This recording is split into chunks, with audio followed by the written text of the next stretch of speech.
Alors aujourd'hui, j'aimerais te permettre d'éviter une très grosse erreur qui, moi, personnellement, m'a coûté cher sur YouTube pendant des mois, m'a empêché finalement de progresser et d'avoir les résultats que je voulais vraiment avoir. Je pense que tu dois le savoir, mais je me suis lancé avec le fameux défi de faire une vidéo par jour pendant un an. Malheureusement, ce défi, je ne l'ai pas tenu plus de 6 mois, mais quand même, j'ai pendant 6 mois du coup publié une vidéo par jour en suivant 4 étapes identiques. La première étape, c'est de trouver une idée. Forcément, quand tu démarres sur YouTube et que tu as envie de te lancer ce défi de publier une vidéo par jour, tous les jours, il te faut une nouvelle idée. Il faut une idée qui est assez conséquente, qui te permet d'apporter de la valeur et surtout avec laquelle tu vas pouvoir parler pendant au moins 10 minutes. Une fois que tu as ton idée, deuxième étape, il faut préparer la vidéo. Comme je te l'ai mentionné il y a quelques jours dans une vidéo sur 4 astuces pour monter plus vite, la préparation de la vidéo, c'est juste ce qui est le plus important. Au mieux tu prépares ta vidéo, au mieux tu vas avoir des résultats parce que tu vas pouvoir déjà gagner un temps considérable au montage et surtout tu améliores tes chances de faire une vidéo de qualité. Donc deuxième étape, préparer la vidéo. Troisième étape, faire le tournage, c'est-à-dire installer le setup, les lumières, le décor derrière,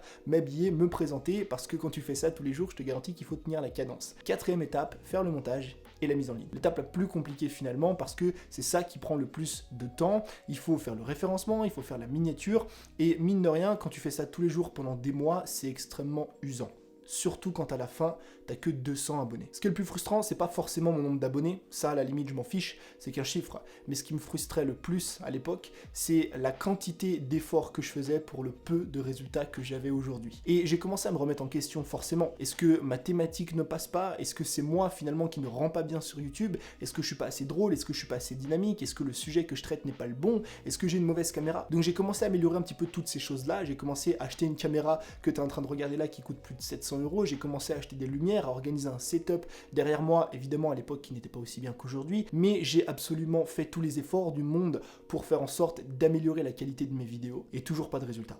Je me suis retrouvé à recréer un contenu par jour, à faire ça pendant encore plusieurs mois, et mon audience n'a pas décollé. Donc je comprenais pas, j'ai failli abandonner. Jusqu'au jour où je me suis remis en question, jusqu'au jour où j'ai listé les différentes étapes que je devais mettre en place pour justement réussir sur YouTube. Et j'avais oublié, j'avais loupé une étape. L'étape qui finalement pour moi aujourd'hui est l'étape la plus importante quand tu veux réussir sur YouTube, quand tu veux développer une audience et quand tu veux te faire connaître. Cette étape, c'est la promotion. La promotion, ça veut dire quoi? Ça veut dire que à partir du moment où tu as une vidéo qui a été tournée, qui a été montée, qui a été mise en ligne, à partir du moment où tu as préparé un contenu qui mérite d'être vu. Qu'est-ce qu'il faut faire selon toi avec ce contenu?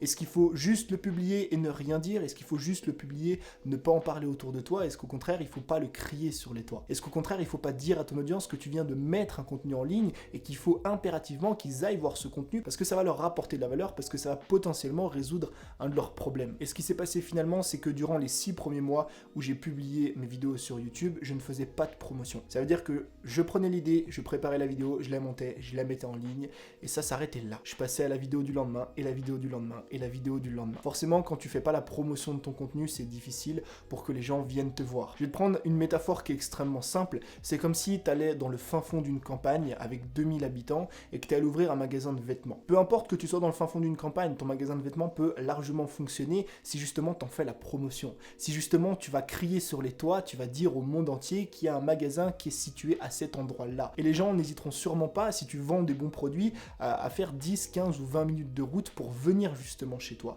En revanche, si tu t'implémentes dans une campagne, là où il y a déjà très peu de personnes, ou alors dans une grande ville, là où il y a beaucoup de concurrence, et que tu fais pas parler de toi, que tu dis pas ce que tu fais, que tu t'ouvres pas, que tu te montres pas finalement au monde entier, ça va être encore une fois compliqué de te faire connaître, et ça va être compliqué surtout de développer un business qui dure. Et donc le conseil que j'ai à te donner aujourd'hui, c'est lequel? C'est celui de promouvoir tes contenus. Évidemment, ça va dépendre du nombre de contenus que tu publies à la semaine. Si tu fais une vidéo par jour, ça va être compliqué tous les jours de faire une méga promotion sur tes contenus. Parce qu'au bout d'un moment, c'est devenir un petit peu redondant et un petit peu chiant pour ton audience de se faire harceler d'emails, harceler de stories sur Instagram, comme quoi tu viens de sortir une nouvelle vidéo. En revanche, si tu fais comme moi, c'est-à-dire si tu sors, admettons, 2 vidéos par semaine, à ce moment-là, tu peux en profiter pour faire la promotion de tes vidéos. Tu peux faire la promotion sur les différents réseaux sociaux que tu as, par exemple sur Instagram, sur Facebook, sur YouTube. Tu peux faire aussi la promotion via ta liste email si tu en as une, ou alors tu peux directement dire à ton audience que eux fassent la promotion, c'est-à-dire leur proposer de partager la vidéo s'ils ont aimé, leur proposer de partager la vidéo avec une seule personne, un seul ami,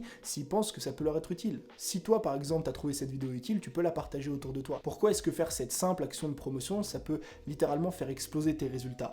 Je vais te prendre 2 cas. La semaine dernière, j'ai publié 2 vidéos différentes. Une vidéo sur Instagram avec laquelle j'ai fait une promotion, donc donc sur mon compte Instagram, que je te mets d'ailleurs juste ici, et via ma liste email.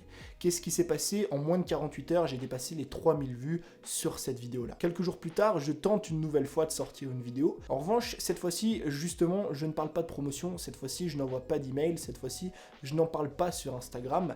Et où est-ce qu'on en est aujourd'hui en termes de résultats après une semaine de publication? À peine 500 vues. Pourquoi? Tout simplement parce que j'en ai pas fait la promotion. J'ai un contenu, je l'ai créé, j'ai apporté de la valeur, j'ai fait en sorte que ce soit de la qualité. Et pourquoi est-ce que finalement tu as tel résultat quand tu fais pas une promotion? Parce que ton audience n'est pas toujours disponible. Ton audience ne pense pas toujours à aller sur YouTube et à aller voir ce que tu fais. Quand on voit un email, quand on parle sur Instagram, ça va faire tilt dans la tête de ton audience. Ils vont se dire, ça y est, Tony vient de sortir une nouvelle vidéo. On va aller voir ce que c'est. Donc si aujourd'hui, t'as pas réussi à développer ta chaîne YouTube, ou si aujourd'hui tu connais un petit peu des phases de doute ou que tu stagnes, regarde si tu fais bien cette 5e étape. Cette 5e étape, c'est sûrement l'étape la plus importante. Une fois que tu as trouvé l'idée, préparé la vidéo, monté la vidéo, mis en ligne la vidéo, il faut maintenant la promouvoir. Il faut maintenant en parler autour de toi. Que ce soit à tes amis en physique, que ce soit à ta liste email, que ce soit sur tes réseaux sociaux, peu importe, dis juste aux gens que tu viens de produire quelque chose. Si tu ne parles pas de ton travail, si tu ne parles pas de ce que tu fais, ça va être difficile de te faire connaître. Donc même si ce conseil paraît très anodin, je te garantis que si tu promouvois chacun de tes contenus, si tu es comme moi et que tu fais 2 vidéos YouTube par semaine, tu peux te permettre de le faire, ça va pas forcément déranger ton audience. En revanche, si tu publies, comme je le faisais à l'époque, une vidéo par jour, choisis les 2 meilleurs contenus que tu publies à la semaine et fais-en la promotion. Et tu verras que tu auras une réelle différence entre les contenus que tu promouvois et les contenus que tu promouvois pas. Les contenus finalement que tu vas mettre en face du monde, en face des gens qui vont pouvoir voir, et les contenus avec lesquels tu ne vas absolument pas faire ça. Donc j'espère en tout cas que cette vidéo t'a été utile. Si tu connaissais déjà le conseil, j'espère t'avoir fait une sorte de piqûre de rappel, et comme ça tu vas pouvoir vérifier si tu promouvois bien tes contenus aujourd'hui, et si tu connaissais pas ce conseil-là, tant mieux, j'espère t'avoir aidé.